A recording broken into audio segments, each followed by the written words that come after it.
জীবনে সুখে থাকতে চাও, তাহলে এই 4 ধরনের মানুষ থেকে দূরে থাকো। 1 নাম্বার হচ্ছে যারা আপনাকে ছোট মনে করে।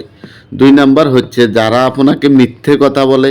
3 নাম্বার হচ্ছে যারা আপনাকে প্রয়োজনে ব্যবহার করে। 4 নাম্বার হচ্ছে যারা আপনাকে অসম্মান করে। জীবনে আর যাই করেন, অন্যের নৌকা কখনো স্থির করতে যাবেন না। কারণ মনে রাখবেন, প্রকৃতি আসলে সমুদ্রকে এত বিশাল বানিয়েছে যে পৃথিবীর সবাই সবার নৌকা নিয়ে কমফোর্টেবল এগিয়ে যেতে পারবে। ঠিক তেমনি আমাদের জীবনটাও তাই। কারো ক্ষতি করা, কারো পিছনে টানি ধরা, কারো হক থেকে কিছু অংশ কেড়ে নেওয়া, এসব করে জীবনে কিছুই হবে না। আপনি অন্যের ক্ষতি করলেন, তার ক্ষতি হোক বা না হোক, অ্যাকচুয়ালি আপনার ক্ষতি ঠিকই হবে। তাই অন্যের নৌকা ছিদ্র না করে নিজের নৌকাকে রিপেয়ারিং করতে চেষ্টা করেন, তাহলে দেখবেন আপনার জীবন ভালো চলবে, আপনি ভালো থাকবেন এবং দুনিয়ায়ও আখেরাত ভালো পাবেন। কারো মন খারাপের পাশে কেউ বসে থাকে না, কারো আফসোসের কাছে কেউ আবদার নিয়ে আসে না, কারো চুপ থাকা দেখে কেউ কাউকে শোনায় না।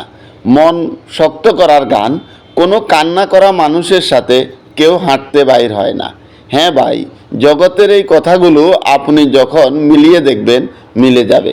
কারণ মানুষ মূলত সুখী মানুষকেই পছন্দ করে, কিংবা মানুষ সুখী মানুষের কাছে যায়, কেননা সুখে থাকবে, ভালো থাকবে এই আশায়।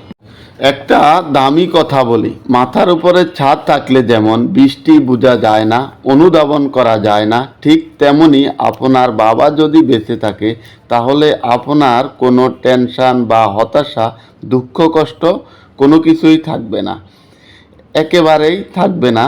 যদি বাবা এখনও জীবিত রয়েছে, বাবাকে সম্মান করুন। পরিস্থিতি মানুষকে অনেক কিছু শেখায়, যেমন একা চলতে শেখায়, নিজের পায়ে দাঁড়াতে শেখায়, বাস্তবতা শেখায়, ছেনা মুখোশের আড়ালে অচেনা মানুষকে চিনতে শেখায়। কথাটি প্রত্যেকটা মানুষের জানা উচিত। কখনো এমন কারোর জন্য অপেক্ষা করা উচিত নয় যেই মানুষটা আপনাকে অপেক্ষায় রাখে, যার প্রথম চয়েস আপনি কখনো হতে পারেননি, তাকে কখনো আপনার প্রথম চয়েস বানাতে যাবেন না। যেই মানুষটা আপনার টেক্সট রিপ্লাই দিতে অনেক দেরি করে, এই মানুষটা আপনার জন্য কখনোই চিন্তিত নয়। তার কাছে আপনি ছাড়াও আরও অনেক ব্যাকআপ প্ল্যান আছে, আপনি ছাড়াও তার প্রায়োরিটিতে আরও অনেকেই আছে। কথা এমন একটা জিনিস যা কখনো কাউকে দেখানো যায় না, বোঝানোও যায় না, হোক সেটা শরীরে অথবা মনে। যার ব্যথা সে চা অন্য কেউ অনুভব করতে পারে না। এজন্যে মানুষের শরীরে বা মনে কখনো ব্যথা দিবেন না। না পারবে কাউকে বলতে, না পারবে সে নিজে সহায় করতে।